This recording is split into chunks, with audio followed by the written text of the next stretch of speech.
Seja bem-vindo para mais um estudo onde podemos tirar aprendizados profundos para o nosso casamento. E se você viu o título da capa aqui desse vídeo, com certeza deve estar um pouco confuso ou curioso sobre como o milagre do tanque de Betesda pode nos trazer aprendizado para o nosso casamento. E de fato, é muito aprendizado. Mas segue aqui no vídeo até o final, acompanha a minha linha de raciocínio que você vai entender. E eu acredito que você nunca mais vai olhar o seu casamento com os mesmos olhos depois de passar por esse vídeo. Vamos lá. Em primeiro lugar, vamos entender o casamento em si e a comparação que a gente pode fazer com o tanque de Bethesda. Muitas pessoas estão passando por casamentos destruídos, porém não separados. Casamentos que não têm mais funcionalidade, casamentos que estão paralíticos, casamentos que estão sem crescer, sem se desenvolver. Parece que nenhum dos 2 desiste, mas nenhum dos 2 faz acontecer, e fica naquela situação ali constante de queixas, de reclamações, de problemas pequenos que se tornam problemas enormes, e isso vai influenciando a vida dos filhos, vida financeira, no geral, né, todos os pilares do casamento acaba sendo impactado por estarem nessa condição disfuncional. E nessa condição, na maioria das vezes, a gente acaba olhando, maximizando os pontos negativos do casamento, olhando as coisas ruins do casamento e diminuindo, dando pouco valor para aquilo que tem de ponto forte, aquilo que seria, algo a se apoiar no casamento, de coisas boas do casamento. Às vezes até aquilo que você, na verdade, escolheu no seu cônjuge para viver com ele. Então, as qualidades, as coisas que ele trouxe para o casamento que você não consegue enxergar mais, porque tudo que está acontecendo pode estar abafando essa situação. Porém, para a gente entender o tanque de Betesda com isso, não tem a ver só com a paralisia daquele homem que foi curado. Tem a ver principalmente com aquela situação que o homem vivia. Aquele homem estava ali há anos, paralítico sim, mas vivendo em um ambiente aonde todos eram queixosos, aonde todos estavam desalentados, né, sem alento, sem muitas esperanças, aonde todos tinham um problema grave, porque eram cegos, eh, surdos, paralíticos, pessoas que, estavam à margem da sociedade. Muitos rejeitados, inclusive ele, muito rejeitado, porque ele não tinha ninguém que pudesse colocar ele no poço para receber a cura. Então esse homem tinha dentro dele rejeição, tinha dentro dele uma constante dificuldade, um ambiente de dificuldade, um ambiente de queixa, um ambiente desastroso para ele conseguir ter fé. Só que se você parar para analisar, o que eu falei no início sobre o casamento pode ser muito parecido com o que esse homem estava vivendo.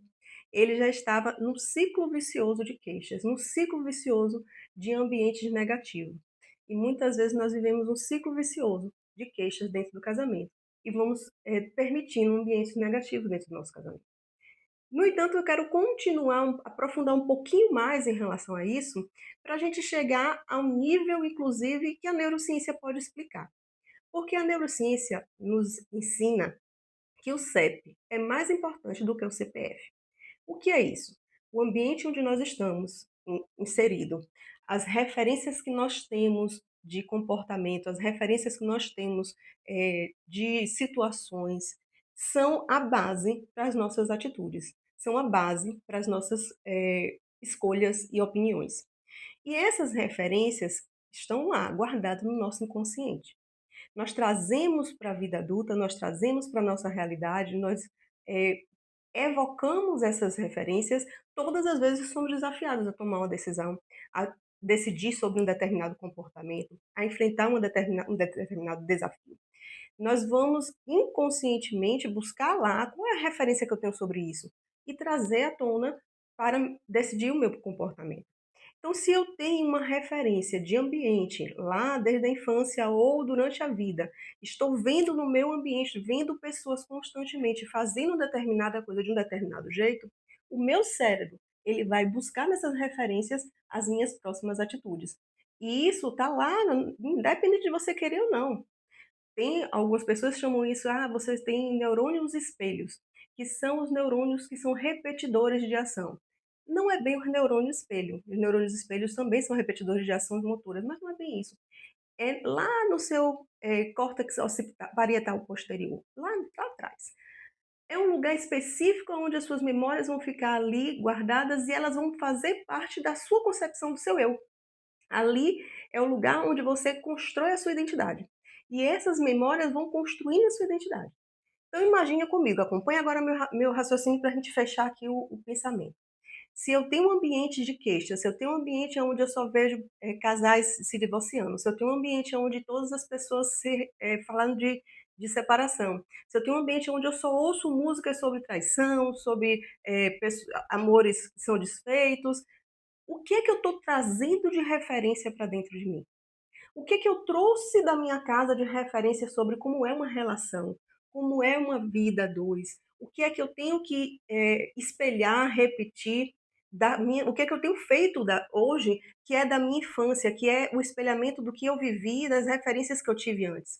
O que é que o meu esposo faz, que são referências que ele tem guardado lá no subconsciente dele, sobre o relacionamento. O que é que ele toma de atitude hoje, mas que na verdade é um reflexo do que ele viveu ou do ambiente onde ele está hoje. E se você parar para analisar, normalmente a gente tem uma tendência, quando está no momento de crise de casamento, de listar facilmente o que o outro precisa mudar para que o casamento se restaure. O que é que ele precisa fazer? O que é que ele está errado? Porque não deu certo, não tá... Por que está dando errado? Porque metade está errado e a outra metade também. Pense comigo, o milagre da união, do casamento, é tornar os dois uma só carne.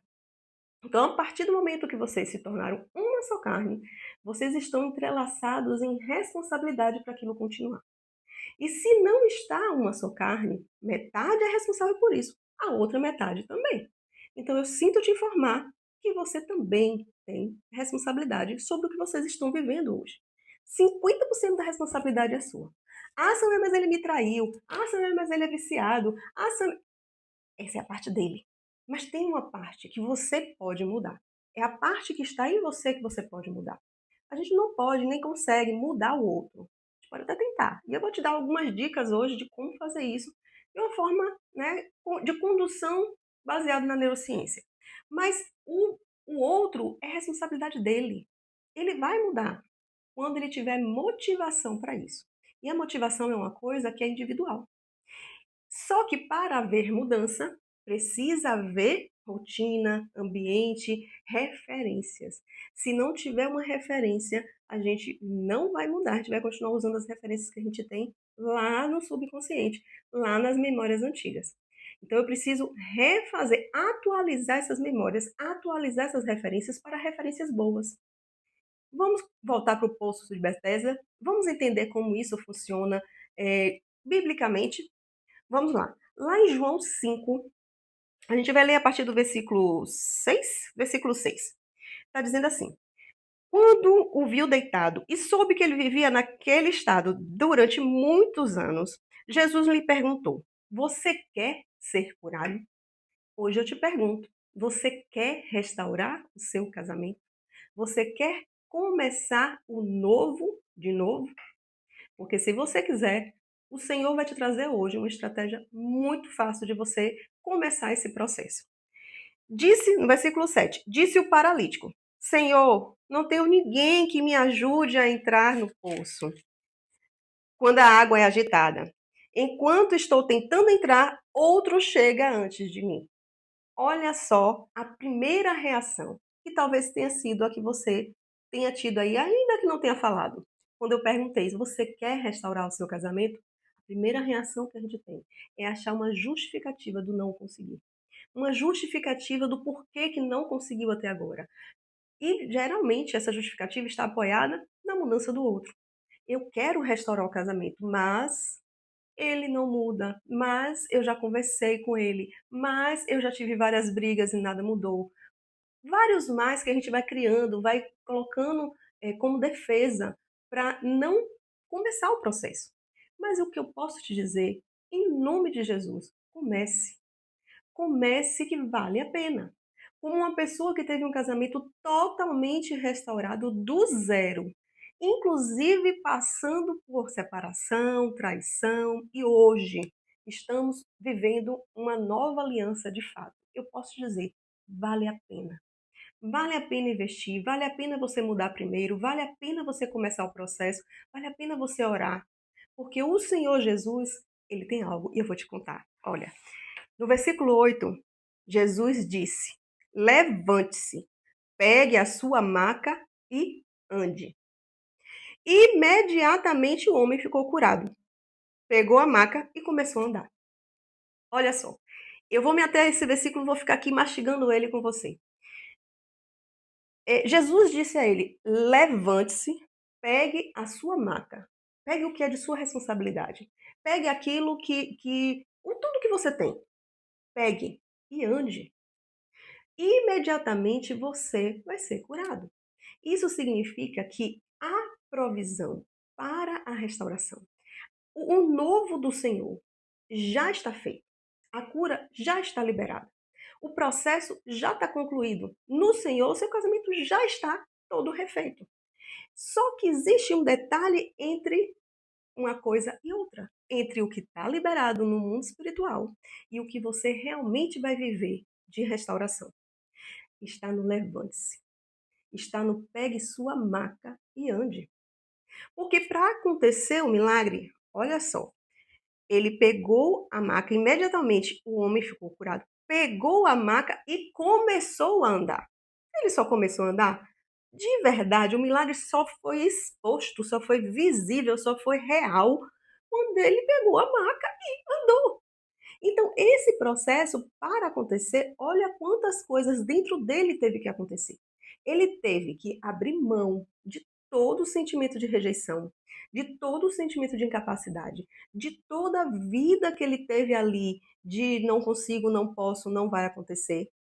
Ele teve que abrir mão do judaísmo que estava dentro dele, porque era um sábado, e no sábado não se podia carregar maca.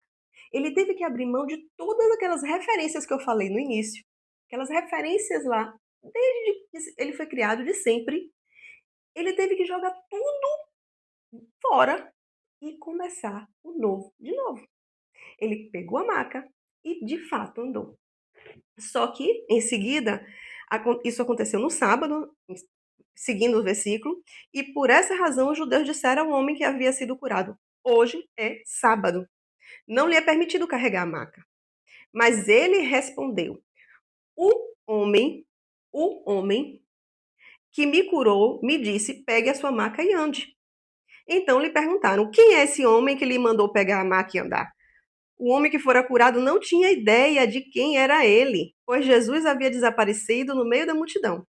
Mais tarde, Jesus o encontrou no templo e lhe disse: olhe, veja, presta atenção, você está curado. Não volte a pecar para que algo pior não lhe aconteça. O homem foi contar aos judeus que fora Jesus quem o tinha curado. Só nesse momento que ele descobriu que era o Jesus, aquele que estava fazendo milagre, que tinha mandado ele levantar e andar. Ele não tinha noção de quem era que estava falando aquilo para ele, mas ele se apegou à certeza de que ia acontecer. Ele teve tanta certeza que ele abriu mão de tudo, ele abriu mão das referências que ele tinha, do ambiente que estava marcando nele todos os dias que ele não podia, de que ele era incapaz, de que ele era rejeitado, de que ele não tinha merecimento. E abriu mão de tudo isso. E pela certeza de que conseguia andar, ele levantou, pegou a maca e andou. Ele pegou a maca. E a minha pergunta para você hoje é: você vai pegar a sua maca? Você está disposto, disposta a pegar a sua maca, tudo que você entendia como certo em relação ao sábado, que foi o que ele fez, tudo que você achava que é possível, que não era possível, que era certo ou errado, e começar a andar. E Jesus ainda teve uma segunda cura. Eu entendo como uma segunda cura, porque ele teve a cura física de levantar e andar. Mas Jesus disse a ele: olhe, veja, nesse momento, eu acredito que o Senhor está dizendo a ele: você está curado do seu interior. Você está curado das suas mazelas, das suas dores, das suas, memórias negativas, das suas marcas, das suas crenças limitantes, de tudo que te machucou, que te feriu internamente, e não peque mais. Se essa base de referência foi mudada, a partir dali, ele pode recomeçar enxergando o mundo de outra forma. E você pode recomeçar enxergando o seu casamento de outra forma. Se você abrir mão daquelas referências que não estão contribuindo com o seu casamento. Então, bora lá. Quais seriam essas referências? Referências de casamentos familiares desfeitos, referências de amigos, de pessoas, de sociedade que você vive, aonde todos estão se queixando do casamento, aonde todos estão se separando. E essas referências precisam ser alteradas. Você precisa sair desse ambiente. Você precisa sair desse ambiente emocional, de ciclo vicioso emocional, que muitas vezes foi colocado pela dependência da aprovação dos pais, pode ter sido colocado pela referência negativa do tipo de relação que o seu pai tinha com você, ou que sua mãe tinha com você, ou pela rejeição que você já recebeu. E essa referência faz você ter ou uma carência, ou uma necessidade de se impor demais, liderar onde não deve, ou uma necessidade de mostrar que está sofrendo, mostrar que está sentindo dor. Tudo isso pode ser reflexo de referências negativas que você pode ter dentro de você. E eu sei, é difícil abrir mão dessas referências, porque para abrir mão dessas referências, dessas memórias, você muitas vezes precisa abrir mão da sua razão. E quando você precisa abrir mão da sua razão, é a parte mais dolorosa que tem. Por quê? Esse homem teve que abrir mão da razão dele, judaica, de ser sábado e ele não poder pegar a maca. Ele tinha razão. O judaísmo não permitiria ele pegar a maca e andar no sábado.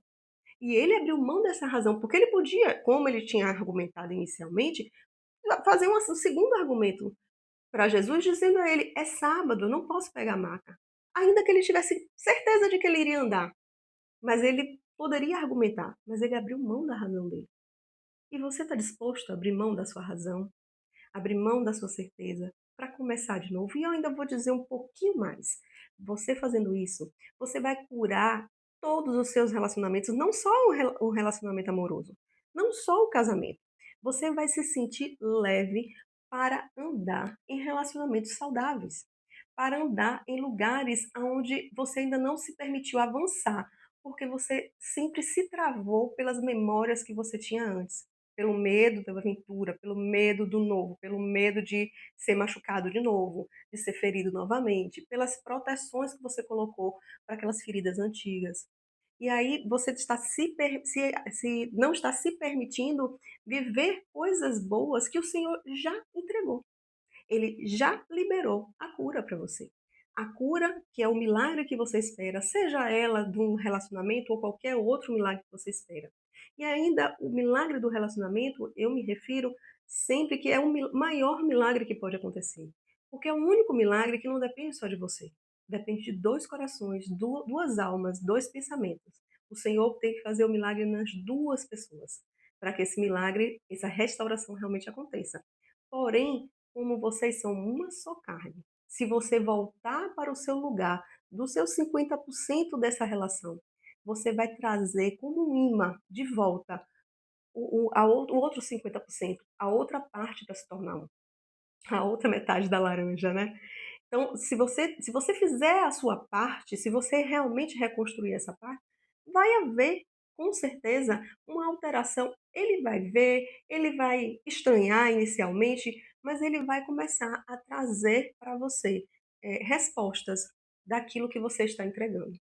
E eu anotei aqui algumas coisas, tipo, o que eu posso fazer então? Eu vou te mostrar 2 técnicas baseadas em neurociência que você pode começar a mudar hoje mesmo, para que essa sua, eh, mudança que você espera comece a fazer parte do seu dia a dia e das suas relações.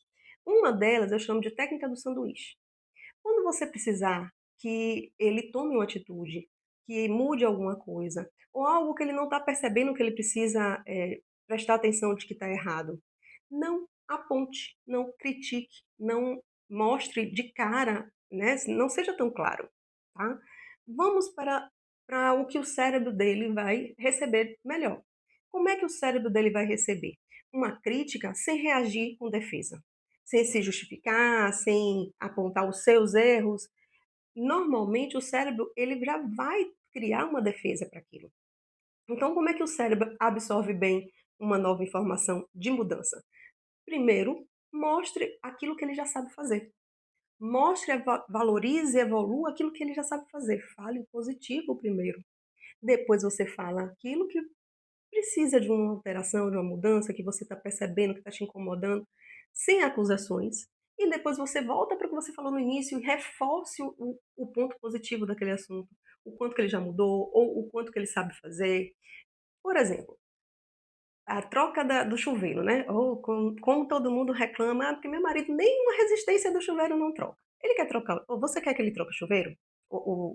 A resistência do chuveiro? Então vamos lá. Treine comigo. Fale primeiro para ele o quanto que ele é bom em trabalhos manuais, ou o quanto que ele é interessado no conserto do carro, ou enquanto que ele é positivo no que se refere a deixar a casa arrumada. Não sei o que ele seria bom dentro de casa ou sobre coisas de conserto, mas traga alguma referência positiva dele. Depois você vai dizer: por isso mesmo que eu espero, eu conto com você, eu tenho certeza que você vai trocar essa resistência. E, se possível, mais rápido, porque você vai ficar preocupado com fulano que vai chegar aqui de visita, ou com seus filhos que estão tomando banho frio, ou comigo, porque você se preocupa comigo, e volta para o positivo, porque você é um homem bom nisso, porque você sabe fazer isso, sabe fazer aquilo. Percebe que você fez um sanduíche, você colocou a parte de mudança aqui no meio, mas você trouxe coisas boas e referências boas do que ele sabe fazer, tanto no início quanto no final. O cérebro vai perceber isso e vai absorver melhor. E ele não vai ter as necessidades de defesa que ele teria se você fosse direto falando e se queixando porque ele não troca, porque já tem tanto tempo que ele não faz. E aí você vai criar um problema em vez de melhorar e resolver um problema. Uma outra técnica que é uma outra questão que é importante, e aí eu não vou nem falar de como técnica em si, é, mudar a realidade ao seu redor. Mude o que você puder de realidade ao seu redor. E quando eu falo realidades, ambientes, eu estou falando de todos os detalhes. Pare de ouvir música, triste, de sofrência, de relacionamentos separados. Troca isso por uma coisa mais positiva. Se você for evangélico, por um louvor, se não for um louvor, uma música popular brasileira, mas que traga poesias positivas e romances positivos para dentro de casa. Esquece a sofrência. Para de ficar colocando no seu cérebro e absorvendo coisas negativas sobre o relacionamento. Porque, inevitavelmente, você vai fazer comparações e vai tentar se identificar com aquilo que você está vivendo. E ele também.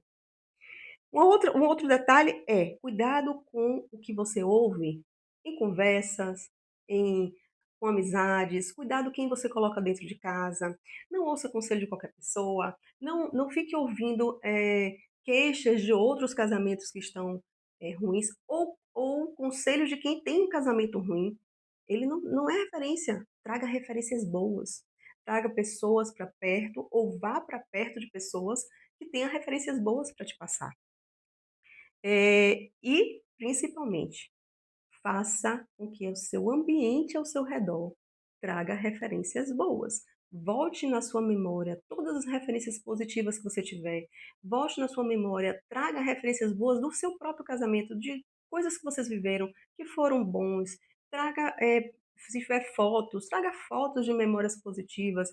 Volte a reacender as referências positivas na sua cabeça, porque com isso você vai reconstruir caminhos neurais para um olhar novo sobre o seu casamento, para uma nova decisão sobre o seu casamento, para ter fé e crer que vai mudar, que vai melhorar, para estimular ele a mudar. Porque se o seu ambiente dentro de casa muda, ele muda também as referências que ele tem. E aí o processo começa a mudar completamente.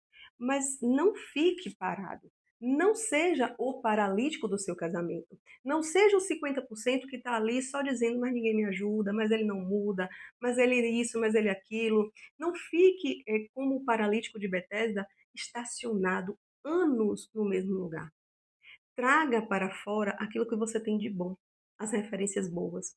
E como é que você ficaria, então, paralítico no seu casamento? quando você não se permite achar dentro de você as mazelas, as referências que precisam ser mudadas, as dores, as coisas que precisam, a cura que precisa acontecer. Em Salmos 19:12, eu vou abrir aqui rapidinho para vocês. Salmos 19:12, Davi está falando exatamente sobre como eh, nós não podemos encontrar sozinhos na nossa alma onde estamos errando. Normalmente, nossa alma tem um sistema de defesa que vai esconder de nós os nossos próprios erros, esconder de nós aquilo que precisa ser mudado. E se a gente não se permitir ouvir de outra pessoa, ter o olhar de fora, de um profissional, de um pastor, de um conselheiro, de referência positiva, que nos traga isso à tona, nós não temos essa habilidade de sozinhos encontrar os nossos próprios erros. Salmo 19:12 vai dizer assim: quem pode discernir os próprios erros? Absolve-me dos que desconheço. Também guarda o teu servo dos pecados intencionais, que eles não me dominem. Então serei íntegro, inocente de grande transgressão. Esses pecados intencionais são pecados que você tem a intenção, uma intenção diferente do que seria o pecado. Porque você não vai pecar sabendo que você está pecando. Talvez, né? Mas não é, muitas vezes não é intencional nesse sentido.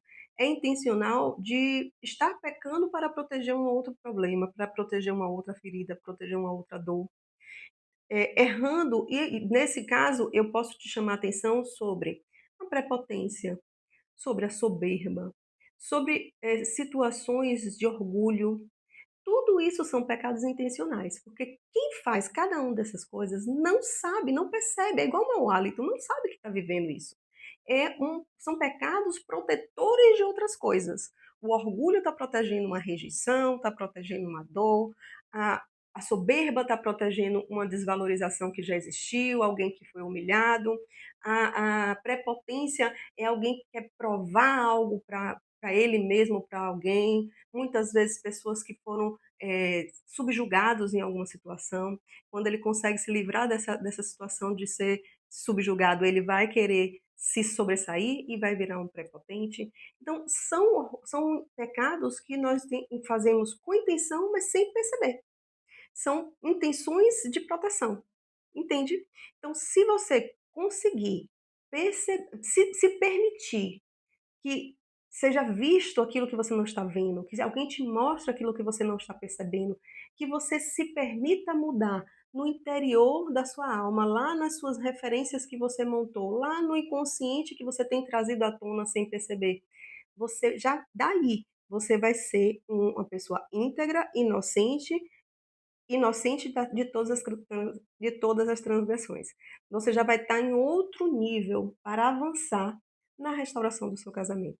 Vai estar num nível onde o Senhor já vai ter aquilo que ele estava entregue, que já estava pronto para você. Ele vai ter condição de te dizer: agora anda. Você já pegou a marca, você já está curado, está na sua mão. Agora pode dar. Amém? Se fez sentido para você, se te ajudou, me ajude também. Compartilha com quem precisa ouvir isso. Clica aí, compartilha e se inscreve no nosso canal.